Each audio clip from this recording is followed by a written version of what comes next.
to 360 Issues live right here on 7 FM 103.9 on Nature. As usual, we always come through with something that has been happening, and of course, I try to see how we can, solve some of these matters, solve these issues, and then come up with good solutions to the problem. My name is Raymond Okolo. You can also call me the biggest of them all, the big man on radio. I am not alone in the building as always, because I've got with me right here Dr. Solua Folakemi. Welcome to 360 Issues for today. We are going to be looking at something that really happened earlier in this month of May, where it was actually found out that the governor of Rivers State came out to make a statement. He made this one to the royal fathers in that state, saying, "Rid your domains of cultism or be dethroned." Rid your domains of cultism or be dethroned. And it's actually sparked a lot of conversation, a lot of arguments on social media. Everybody talking about who gives him the power, or what actually gives him the power to be able to come out and make such a statement. And then some other people are also of the opinion that, is it really within the powers of the royal fathers or the kings in those communities to be able to actually put an end to cultism? We've spoken about cultism here on the show and how it's been affecting our schools, how it has actually been causing a huge menace in Nigeria right here, and we've spoken about it and how to go about cutting down on cult activities in the country and what can be done to put a stop to it and all of that. It seems as if things are getting worse. According to the social media video, they say the situation is getting worse and worse.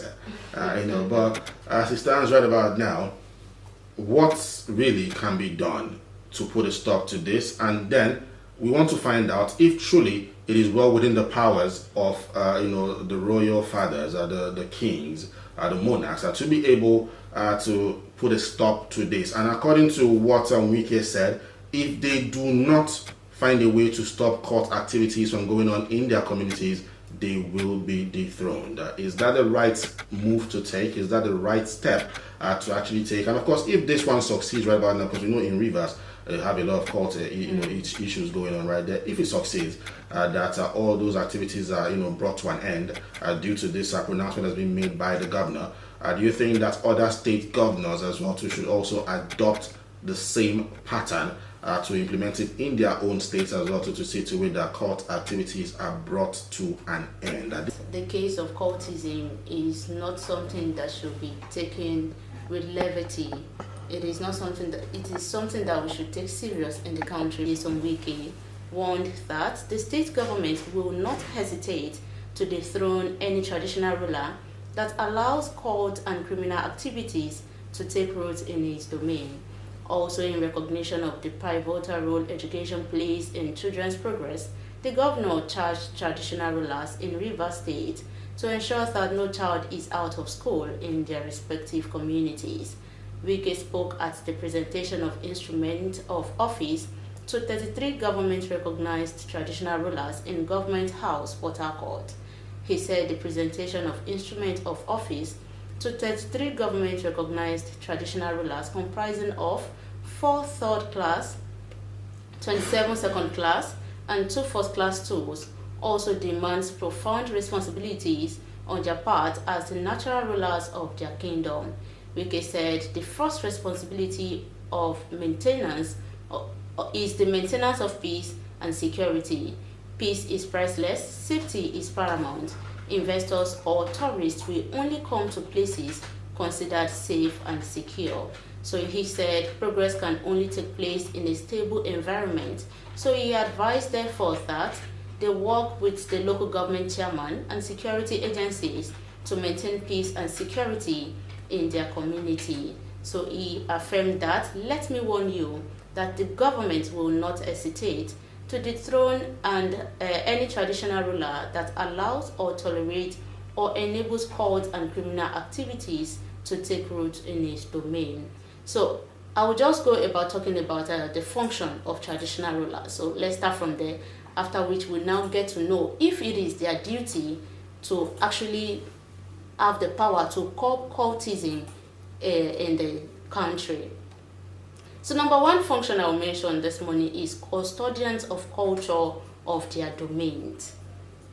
They initiate the celebration of village festivals to keep the culture and tradition of people intact, and sponsor art and culture in their locality to ingrain it in the populace. For example, here in the southeast, we have yam festivals, we have Ofala. I experienced that, I've seen that, I saw that myself last year. So these are some of the festivals that the traditional rulers are in charge in the community. So these festivals create happiness in their community and improve economy too.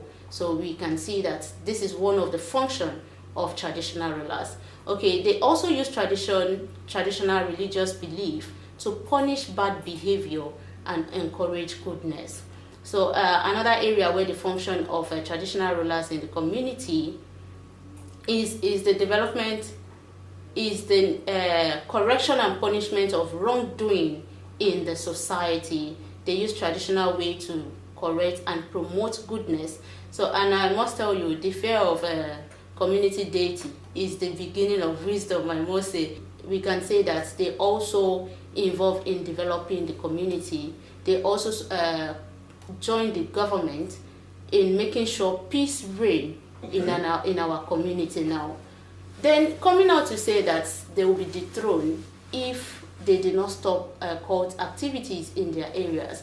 I will say that cultism has passed the level of community now, because you will see people that, you will see someone that is not even from that area that will come to that place and perform all these cultist activities.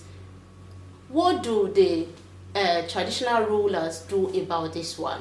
Do the traditional rulers really have the power to stop cult activities from going on in their own domain, within their own communities and the rest of them? I want to look at the angle of the governor coming out to give a threat and say, stop cult activities in your community or we dethrone you. That is the angle I want to look at it from now, because like I said, it's 360 issues. We have to look at various angles and then come up with a possible solution to the problem.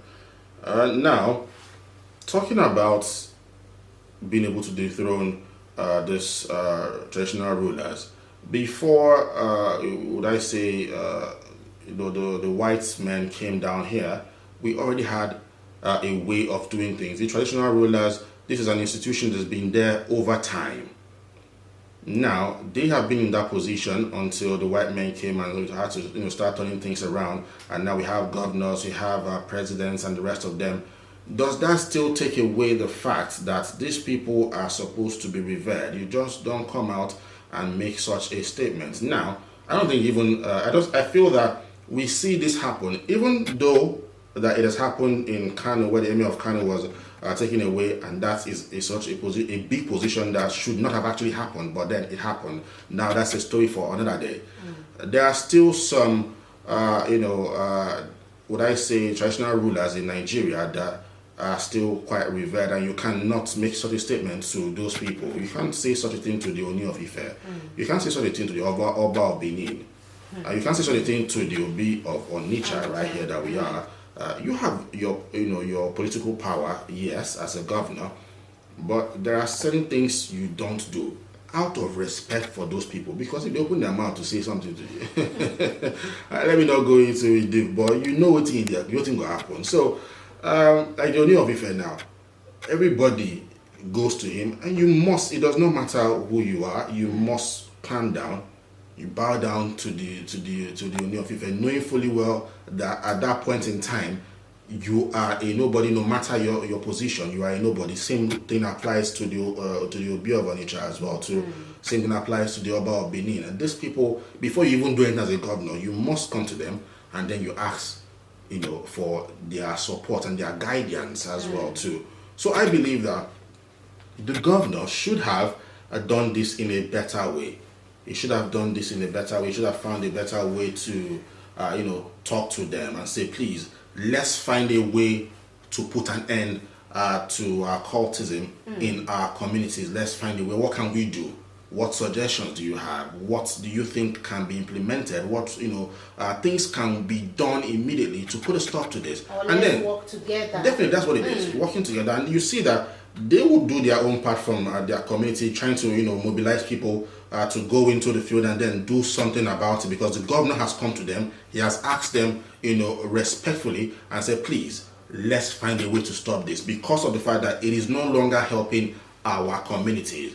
It's now making people afraid to come to the state. It's now making people afraid to invest in the state. When you put up those reasons forward to this traditional rulers, I am sure that they will definitely do something, rather than saying, if you don't do this, we will dethrone you.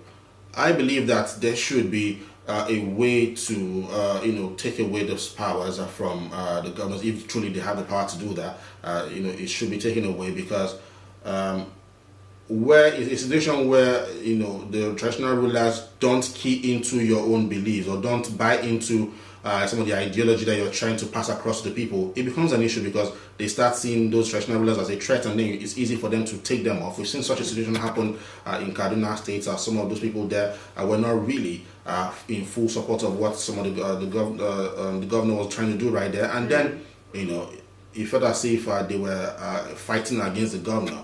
So we want a situation where these people, because of the fact that they have been there from time, even before the white men came, they should be given that respect, accorded that respect that is due to them. More engaged youths you have, the less crime you see on the streets. So I think what they should be doing right about now is trying to look for ways to get these youths engaged in something that will be quite productive. When you do that, I think a lot of people would even stay clear of cultism and the rest of them. We know that something came up. Before now, we used to have issues with cultism in various states, but then something came up and took their mind off it. They now started making money, although it was quite illegal, though. But still, it took their mind. It took their mind away from cult matters. And in communities where you have schools, universities, right about now. Let's say you go to Oka now, you have the university in Oka, the Nnamdi University in Oka, and then you have the Anambra State University, which is now Dumegu Ojukwu University.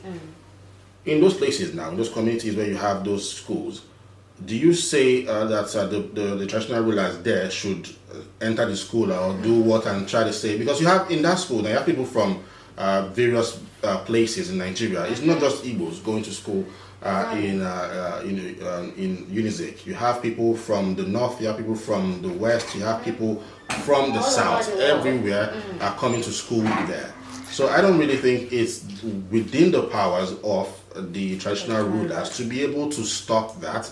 I believe the government are in a better position to do that, and they should be the ones to take that responsibility, because I like to talk based on what I've seen. Back then in Enugu State, before we got there, it was quite terrible. You could be walking on the street and things will happen to you. Based on the fact that it had a lot of cult activities going on, a lot of things could happen to you and nobody would be bothered. Everybody was just scared. But then Sullivan Chime, the governor at that point in time, came in to power and did not want it to continue.